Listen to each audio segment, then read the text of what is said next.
Morning people, how are we doing today? So today I'm going to give you some tips that I used and that worked for me to come to the point of getting clean and sober. Battling an addiction is not easy. It's a battle against your own mind, so you have to admit that you are powerless. You will have to get to a point of hitting a rock bottom,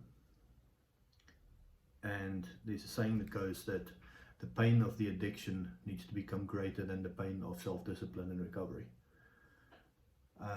because as the addiction has a hold over your mind, if your pain of addiction is still bearable, then you're always going to keep on slipping back to it. And that's why the whole rock bottom theory exists.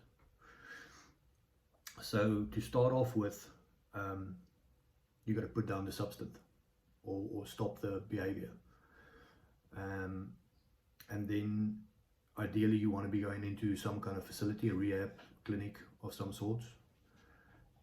If you can't do that, then you want to be reaching out to somebody, an addiction counselor. There's a variety of 12-step programs. I personally went to an addiction counselor.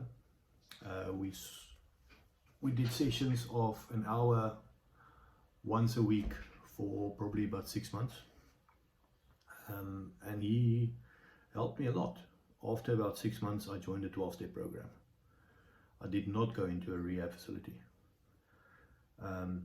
but I certainly could not have done it alone. That's just not on the cards. I'm not saying anybody can, but it's highly unlikely. So you got to be willing to talk to somebody about it, and be open and honest about it. And then you've got to be open-minded enough to actually take advice and follow advice. Try the things that people suggest to you, because it's going to go against what your mind tells you to do. It's going to feel out of whack, out of place, but it will be necessary. So then it gets to a point where you've got to get on with life. I mean, life doesn't stop, does it? So getting on with life and how to handle life whilst battling addiction and continuing with recovery. A few things that I did to help me to stay clean and sober in that time, in the beginning, in the early days, and that I still do today. You're going to make peace with the fact that your decision making is compromised. My decision making was compromised to the point where I had to consciously stop myself and fact checked anything that my brain decided was the right way of course of action. I could not be trusted to make the best decision for myself. So often I would run it past fellows in the program or somebody that I trusted when it came to big decisions.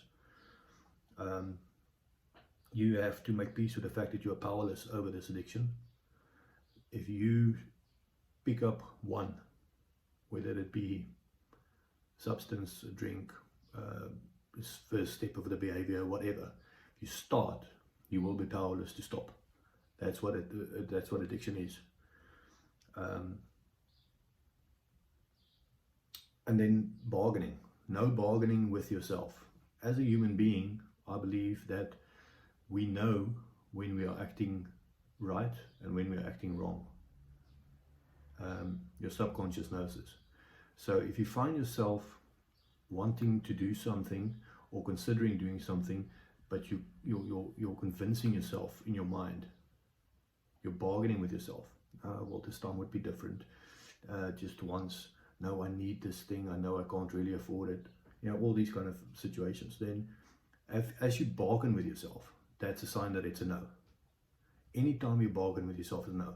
This is an extreme thing to do because it cuts out a hell of a lot, but it is effective. I practiced it. I still practice it to a certain degree, not as much as in the beginning, because I've now gotten to the point where I can identify more clearly when it's my addiction making decisions and when it's me making decisions. A conscious effort to change your inner dialogue. I had to make a conscious effort to change the way I spoke to myself and to change the way I thought about myself. A lot of people will call this affirmations of standing in a mirror, what, but I personally found it to just be watching the words that you use when you talk to yourself. If you forget your keys inside the house and you've got to go back, what words are you using to talk to yourself about that? Use positive words. Use forgiving words. Your subconscious picks up on this. I know it sounds like a cliche, but it's very, very effective. And then just remind yourself that you are worth being happy. You are worth recovering from this disease, because that's what addiction is. You're running away from yourself because you cannot stand yourself. And then predominantly one day at a time. You know, you can do anything if you just do it one day at a time. In the beginning, 1 hour at a time. Anything seems daunting if you've got to go for the rest of your life and never do that again. But if you just have to not do it for today, it's possible. And then tomorrow morning you get up and you just have to not do it again for today. Thanks for letting me share.